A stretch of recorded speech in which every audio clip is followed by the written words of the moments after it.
Hello dear students, आप सभी का गुरुकुल दर्पण क्लासेस में स्वागत है। मैं विनोद कुमार और आप मेरे साथ पढ़े हैं रीजनिंग। जैसे कि हमने अपनी लास्ट क्लास में बच्चों स्टार्ट किया था ब्लड रिलेशन, तो आज हम उसको यहाँ पे कंटिन्यू करेंगे। ठीक है, तो यहाँ पे आज हमने जो लास्ट क्लास में पढ़ा था, आपको पढ़ाया था कि पहले जो ब्लड रिलेशन होता है आपका दो टाइप का होता है, और देन उसको हमने समझा था कि जो हमारे रिलेशंस होते हैं उनके वो कौन कौन से रिलेशंस होते हैं जो कि हमारे माता पिता के द्वारा शुरू होते हैं। ठीक है, यदि हम बात करें तो मैंने दो टाइप के बताए थे बच्चों आपको कि एक होता है हमारा पैतृक जिसे बोलते हैं पैटर्नल, ठीक है, और एक होता है हमारा मैत्रिक जिसे बोलते हैं मैटरनल। ठीक है, दूसरा होता है आपका मैटरनल। ये हमने यहाँ तक मैटरनल साइड और पैटर्नल साइड के साइड में पढ़ा था, और यहाँ पे हमने सारे जितने भी हमारे रिलेशंस होते हैं, ये वाले रिलेशंस होते हैं, उन रिलेशंस को हमने समझा था बच्चों। ये चीजें आपके हमने लास्ट क्लास में अपना कंप्लीट कर चुके हैं। ठीक है, तो मैं स्टार्ट करने से पहले आपसे सभी से ये रिक्वेस्ट है कि ज्यादा से ज्यादा बच्चों सब शेयर करेंगे और वीडियो को लाइक करेंगे। ठीक है, क्योंकि जो हमारा सेशन होने वाला है, सेशन एकदम मोस्ट इंपोर्टेंट रहेगा, और जहाँ यहाँ से जो क्वेश्चंस पूछे जाते हैं एसएससी वगैरह और अदर कॉम्पिटिटिव जो एग्जाम होते हैं, वो ब्लड रिलेशन से जो भी क्वेश्चन आएंगे वो यदि आप बेसिक कॉन्सेप्ट यहाँ पे करते हैं तो आपके वो कभी भी गलत नहीं होंगे। तो इसलिए हम सबसे पहले अपना बेसिक कॉन्सेप्ट करेंगे। तो हम मैंने यहाँ पे बता देते कि आपके एक तो दादा होते हैं, देन चाचा जो पापा के साइड में, तो ताऊ और बुआ और मौसा फूफा। ठीक है, वो सब चीज कहाँ आते हैं आपके इधर आते हैं, और जो आपकी मामा मामी और जो मौसी मौसा और आपके नाना नानी जो रिलेशन आते हैं वो इस साइड में आते हैं। ये चीजें हम अपनी लास्ट क्लास में बच्चों कंप्लीट कर चुके हैं। ठीक है, चलो उसी क्लास को हम आगे करते हो, अब यहाँ पे कंटिन्यू करेंगे अपना और रिलेशंस। और मैंने उसमें रिलेशंस में आपको समझाया था कि जो इनलॉज वाले रिलेशंस आते हैं उनके बारे में हमने वहां पे चर्चा करी थी। ठीक है, और मैंने जनरेशन के बारे में भी आपको बताया था कि आपकी जो जनरेशंस होती हैं, सपोज सेल्फ आप एक एक्स व्यक्ति है, एक्स क्या है आप व्यक्ति हैं, तो आपकी जो जनरेशन के व्यक्ति आएंगे वो सारे कैसे होंगे, वो आपकी जनरेशन में आएंगे। आपसे ऊपर के आपके फादर होंगे, और आपसे फादर के ऊपर फिर कौन होंगे, उनके फादर होंगे, मतलब आपके दादा होंगे, परदादा तक के आपके रिलेशंस जाते हैं। यदि मैं नीचे की बात करूं, आपसे नीचे के जो रिलेशंस आते हैं वो बेटा बेटी आते हैं, और देन उसके बाद आपके जो है आपके भाई के बच्चे, आपकी सिस्टर के बच्चे, वो सब क्या कहलाएंगे, वो भी आपकी नीचे वाली जनरेशन में ही आते हैं। देन यदि आपके उनके भी बच्चे हों, यदि एक जनरेशन फिर दूसरी जनरेशन में जाए तो उनके भी बच्चे हों, तो उन तरीके के जो रिलेशन होंगे उनको हमने यहाँ पे कल उसको जनरेशन को हमने यहाँ वहां पे समझा था। ठीक है, तो यहाँ तक हम चीजें अपनी क्लियर कर चुके थे। ठीक है, चलिए तो नेक्स्ट अब हम यहाँ पे स्टार्ट करेंगे बच्चों अपना नेक्स्ट टॉपिक। जैसे कि हमने इंपॉर्टेंट अब यहाँ पे लिखेंगे कि हमें जो क्वेश्चन जो पूछा जाता है एग्जामिनर, वो नोट करके कुछ चीजें नोट करनी है और आपको वो लिखनी है। ठीक है, कि नोट में आपके समय जो आपसे क्वेश्चन पूछ रहा था, जैसे कि मैंने लास्ट बताया था कि आपका एक तो जो मेल होते हैं, जितने भी मेल व्यक्ति होंगे उनको क्या लेंगे आप पॉजिटिव लेंगे, जो भी आपके फीमेल होंगे, ठीक है, जो भी आपके फीमेल होंगे उसको निगेटिव लेते हैं हमेशा। ठीक है, और जो आपके कपल होते हैं उनको क्या लेते हैं आप, उनको लेते हैं हमेशा दो लाइन इस तरीके से खींचते हैं उनके बीच में। ठीक है, यदि मैं एक एग्जाम्पल के रूप में आपको समझाऊं, एग्जाम्पल के रूप में हम किस तरीके से समझते हैं, वो कहता है कि क्वेश्चन में सपोज दैट एक ऑप्शन दिया, उसने कहा ए जो है बी की बहन है, ए जो है बी की बहन है। ठीक है, ए, तो ए क्या होगी, ए किसकी बहन हो गई, ए होगी बी की बहन, और ये कैसी है, एक फीमेल व्यक्ति है, तो कैसा होगा, माइनस का चिन्ह लगाएंगे। तो इस तरीके से चीजों को हम यहाँ पे करके चलेंगे कवर। ठीक है, और यहाँ पे एक चीज बताइए, क्या बी का जेंडर फाइंड आउट हो सकता है, यदि हम यहाँ पे बी की बात करें तो क्या बी की आप जेंडर फाइंड आउट कर पाएंगे, तो बी क्या हो जाएगा, कैन नॉट डिटरमाइन, मतलब इसका जेंडर फाइंड आउट नहीं किया जा सकता, सी एंड डी। क्योंकि बच्चों इसमें सिर्फ क्वेश्चन में इसमें आपको कोई भी उसका जेंडर नहीं दिया, जेंडर सिर्फ इसका दिया गया। यदि वो सेकंड में कह दे कि ए जो है बी की पत्नी है, क्या है, ए बी की पत्नी है, ए बी की पत्नी है, तो ये भी एक सेम जनरेशन में, क्योंकि पति पत्नी भी एक सेम जनरेशन में आते हैं। तो उसने कहा ए जो है बी की पत्नी है, और पत्नी कैसी होगी, एक फीमेल व्यक्ति होगी, और मैंने कहा था उनके बीच में दो लाइनें खींचनी है, और बी क्या यहाँ पर आप जेंडर फाइंड आउट कर सकते हैं? हाँ, इजीली हो सकता है, क्योंकि उसने कहा यदि ये फीमेल होगा तो ये क्या होगा, एक मेल व्यक्ति होगा, एक मेल व्यक्ति होगा। तो इस तरीके से आप जेंडर फाइंड आउट कर सकते हैं। तो इसमें क्या हो सकता है, इसमें जेंडर फाइंड आउट आपका किया जा सकता है। तो क्वेश्चन में कभी कभी इस तरीके से पूछ लेता है। तो ये जो इस तरीके से क्वेश्चंस आते हैं वो होते हैं आपके सिंपल टाइप के।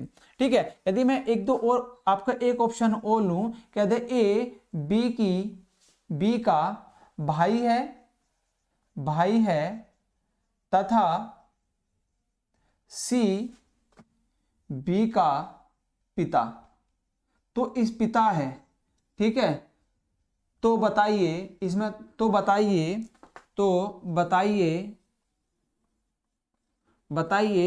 ए बी से किस प्रकार संबंधित है या रिलेटेड है। ठीक है, आपको बताना है कि किस प्रकार रिलेटेड है, तो ये बताना है। ठीक है, यदि हम इस क्वेश्चन की बात करें, क्वेश्चन आपको मैंने दिया और इसमें आपको डायग्राम के थ्रू कैसा बनाएंगे। अब इस क्वेश्चन में यदि मैं यहाँ पे सॉल्यूशन करके बताऊं बच्चों, देखिए ए बी का भाई है, तो ए क्या है, ए जो है बी का भाई है। यहाँ तक कोई चीजें, इसको थोड़ा सा नीचे करके बनाते हैं। देखिए ए कहा, ए जो है बी का भाई है, क्योंकि भाई कैसा एक मेल व्यक्ति है, तो यहाँ पे आप क्या लेंगे, पॉजिटिव। ठीक है, बी का भाई है। अब उसने कहा सी जो है बी का पिता है, सी जो है किसका पिता है, बी का, और बी सी कैसा एक पॉजिटिव, क्योंकि उसने पिता कहा, तो पिता क्या एक मेल व्यक्ति है। ठीक है, तो उसको क्या लेंगे में। अब वो पूछा तो बताइए ए बी से किस प्रकार संबंधित है, ए जो है बी से किस प्रकार संबंधित है। तो ए क्या होगा, या तो भाई होगा, क्योंकि यहाँ पे जेंडर तो फाइंड आउट ना, या फिर बहन होगी। ठीक है, या तो बहन या भाई होगा।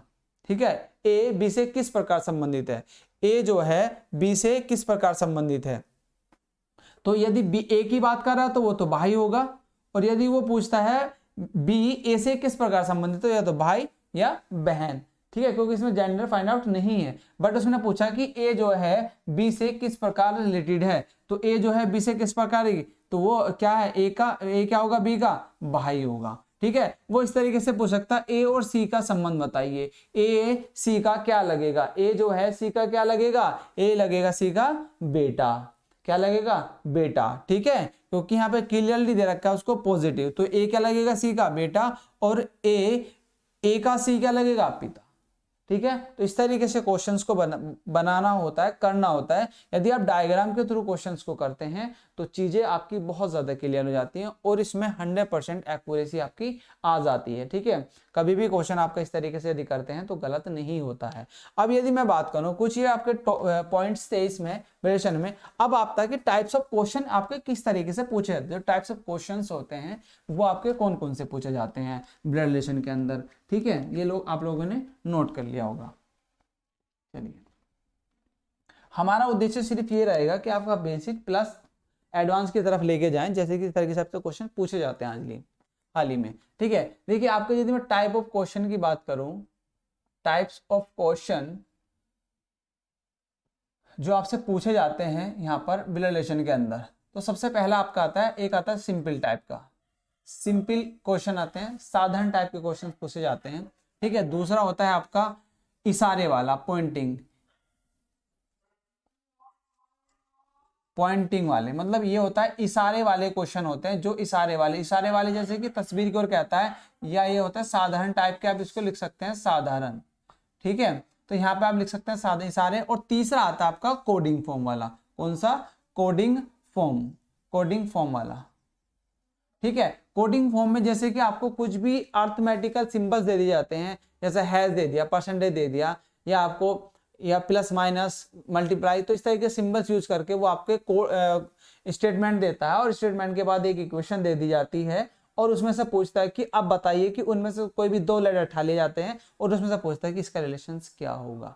इस तरीके से सबसे क्वेश्चन पूछे जाते हैं। यदि मैं सिंपल टाइप की, एक एक को समझाएंगे पहले और फिर उसके बाद हम क्वेश्चन की तरफ जाएंगे।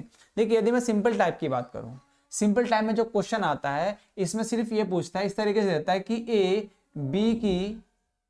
बी की बहन है, ठीक है, तथा बी ए का बी सी की माता है। ठीक है, इस तरीके से लिख देगा। ये जो आते हैं इस तरीके से क्वेश्चन, ये जो दे देगा ए बी की बहन है और बी सी की माता है तथा ई डी की तथा ऐसे लिखना ए तथा ए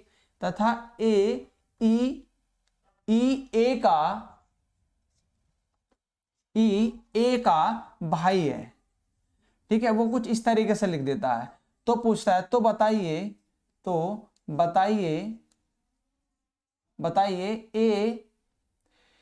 ए सी से कैसे संबंधित है,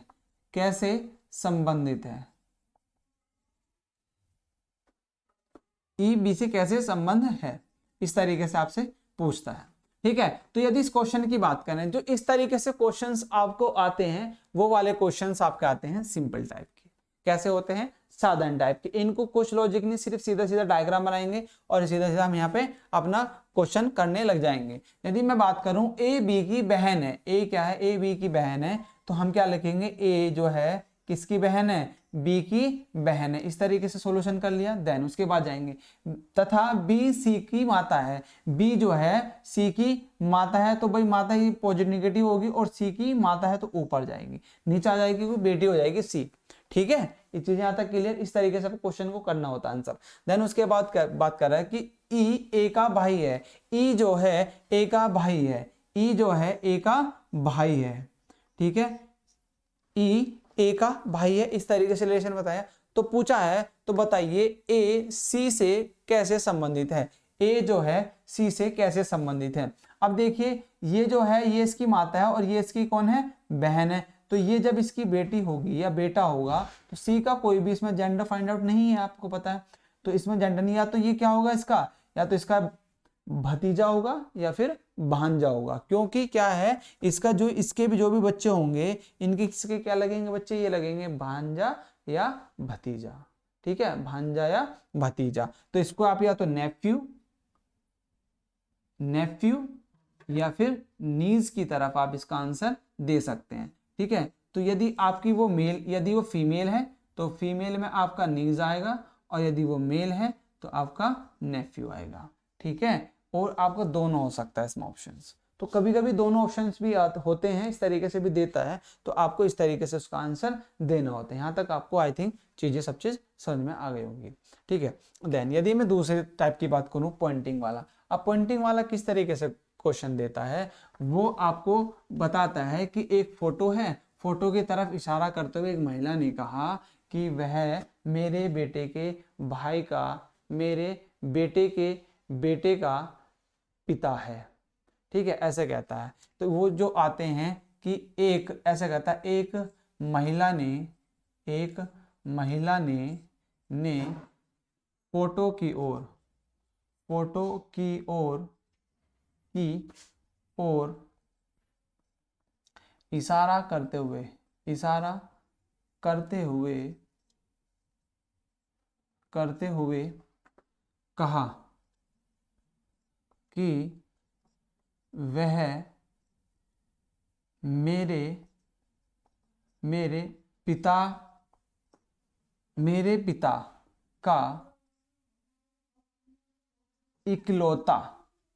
का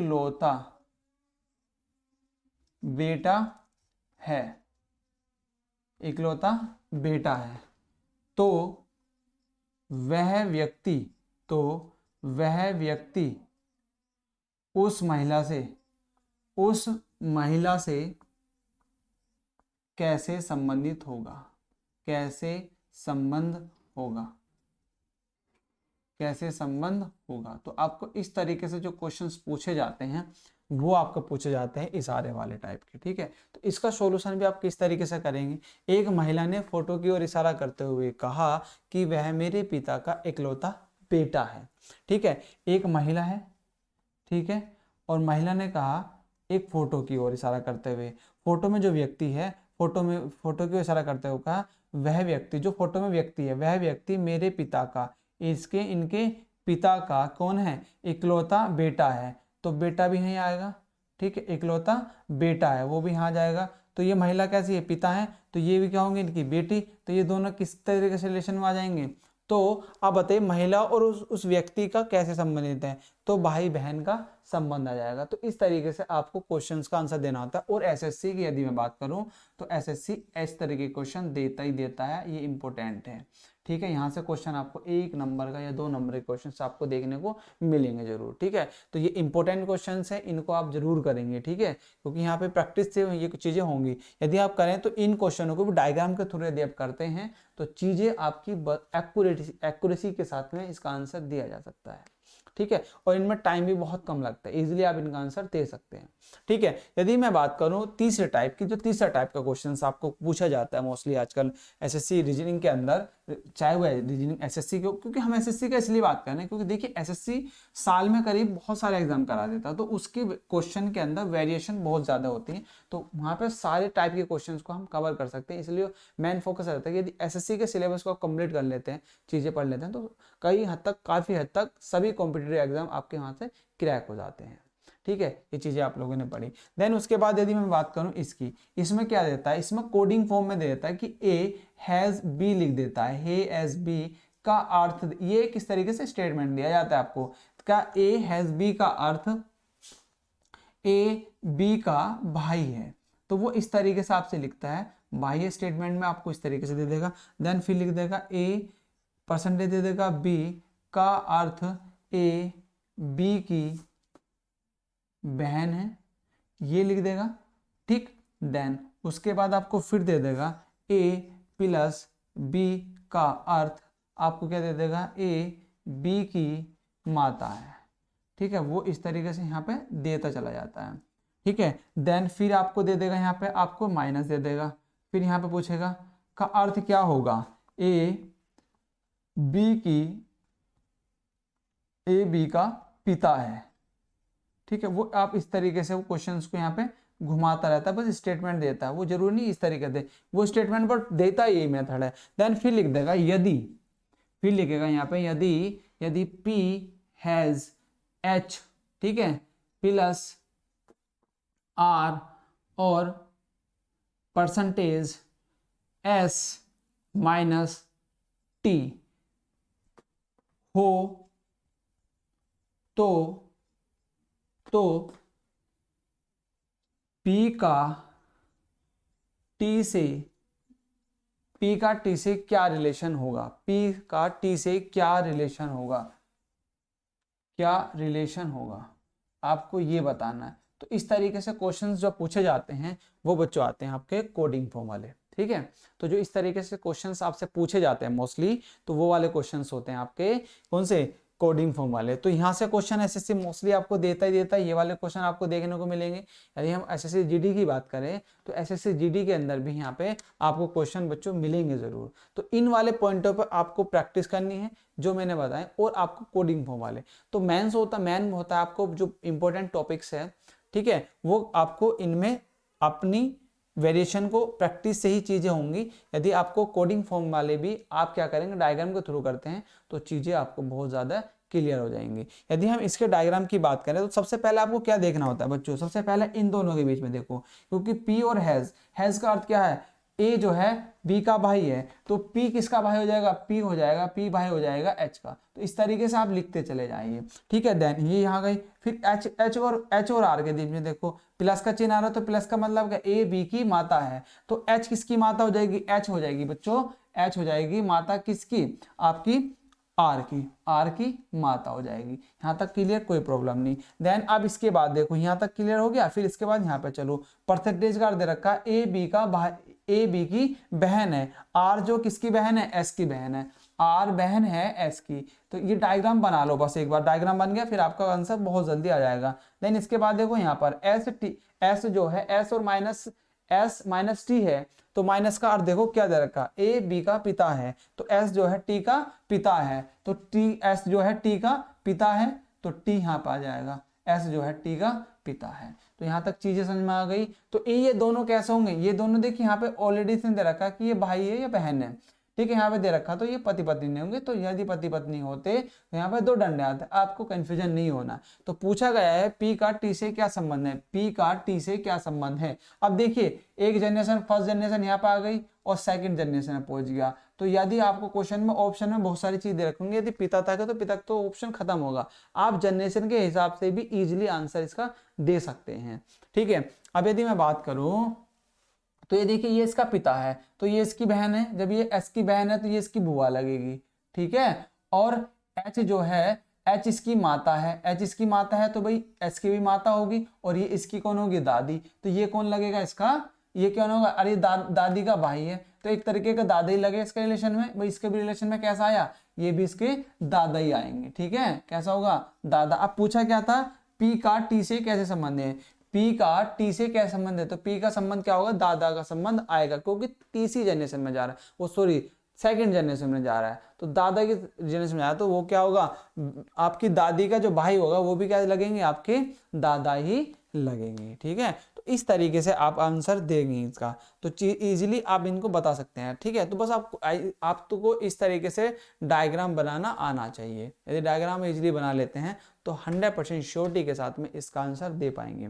और यहाँ से ब्लड रिलेशन से आपके 2 नंबर पक्के होते हैं, और एसएससी जीडी के यदि 2 क्वेश्चन आप कर जा रहे हैं सही तो 2 दूनी होते हैं 4, क्योंकि एक क्वेश्चन आता है 2 नंबर का, तो 2 क्वेश्चन हो गए 4 नंबर के, तो 4 नंबर आपके बच्चों यहाँ पे पक्के हो गए यदि आप इनको प्रैक्टिस करते हैं। क्योंकि और कंपटीशन के अंदर आपको प्रत्येक क्वेश्चंस आपके लिए बहुत इंपॉर्टेंट होता है।